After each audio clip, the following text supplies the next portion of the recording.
Հայաստանը սեպի նման խրված ու խոչընդոտ է թուրքական Թուրան ծրագրի իրականացման ճանապարհին։ Թուրանի նպատակը շատ հստակ է՝ թուրքական դրոշի ներքո միավորել իսլամադավան ժողովուրդներին։ Թուրան ծրագիրը առաջ տանելու համար Օսմանյան Թուրքիան իրականացրեց Համիդյան եւ Կիլիկյան ջարդերը, հայոց ցեղասպանության զոհ դարձան 1.5 միլիոն հայեր։ Որի նպատակն էր այդ սեպը վերացնել եւ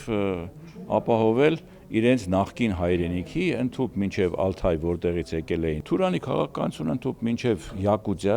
մինչև Էվենկների ապրող տարածքը, Ալթայ, բնականաբար, այո, Չինաստան, նաև Չինաստանի հետ կապված նրա ամբողջ հյուսիս արևմտյան հատվածը թուրքալեզու ժողովուրդներով է բնակեցված, ուйգուրներով եւ այդ քաղաքականությունը միշտ էլ եղել է Թուրանի քաղաքականությունը օրակարգում, ժամանակ առ ժամանակ դրանք օգտագործել են աշխարհաքաղաքական զարգացումների պարագայում։ Թուրքական Թուրան ծրագրի իրականացման ճանապարհին մշտապես խոչընդոտ է եղել Սյունյաց աշխարհը։ Դրա կարևորությունը հասկանում էին անգամ բոլշևիկները։ Խորհրդային ժամանակահատվածում 1921-ին, երբ Զանգեզուրը վիճելի խնդիր էր դարձել, Գարեգին Նժդեհի պայքարի շնորհիվ այդ տարածքը մնաց Հայաստանին։ Եվ Խորհրդային Ռուսաստանը սեպի նման պահեց Սյունիքը որպես Թուրանի ճանապարհին կարևոր մի աշխարհաքաղաքական տարածք։ Եվ պատկերացրեք, ով պետք է Գարեգին Նժդեից հետո սովետական իշխանության ձեռքը բռներ, եթե նրանք որոշեին Սյունիքը Արցախի եւ Նախճեվանի նման սկուտեղի վրա մատուցել Ադրբեջանին կամ ընդհանրապես թուրքերին։ Բնականաբար ոչ մեկը դժվար կլներ որևէ ձևով նորից վերադարձնել այն վիճակ, ինչ որ կար ինքնավար Սյունիքի եւ Լեռնահայաստանի պարագայում։ Խորհրդային իշխանությունը լավ հասկացավ Սյունիքի կարևորությունը։ Այսօր սակայն պատմաբան վերլուծաբանների համար անհասկանալի է, ինչու է ռուսական կողմը շարունակում այդ միջանցքի պարագայում միջին դիրք բռնել։ Նաեւ կողմ լինել միայն այն պայմանով, որ իրենք այդ հսկողությունը իրականացնեն։ Եթե իրենք հսկողության հանգամանք են բերում օրակարգ, ուրեմն նշանակում է իրենք էլ այսօր անհանգստացած են այդ հանգամանքով եւ կա Թուրքիայի ճնշումը, որի ազդեցության տակ Ռուսաստանը փորձում է կարծես թե գտնել միջին տարբերակը, հսկելով միջանցք ասվածը ճակերտյալ իր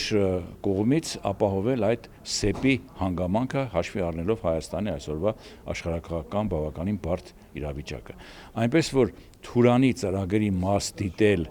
այսպես կոչված Զանգեզուրյան միջանցքը դա իհարկե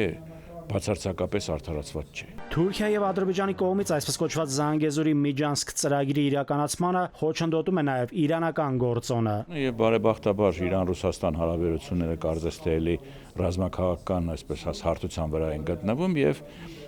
Իրանի այս դիրքորոշումը շատ դեպքում Ռուսաստանին եւս ստիպում է կողմնորոշվել դեպի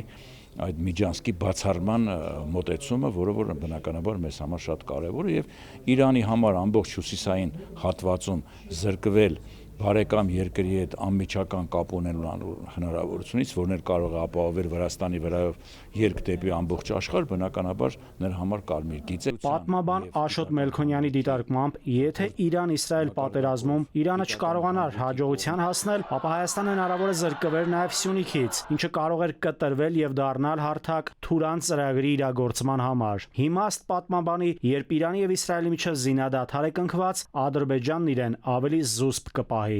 Նաիրի Մուրադյան, ժամը լրատվական։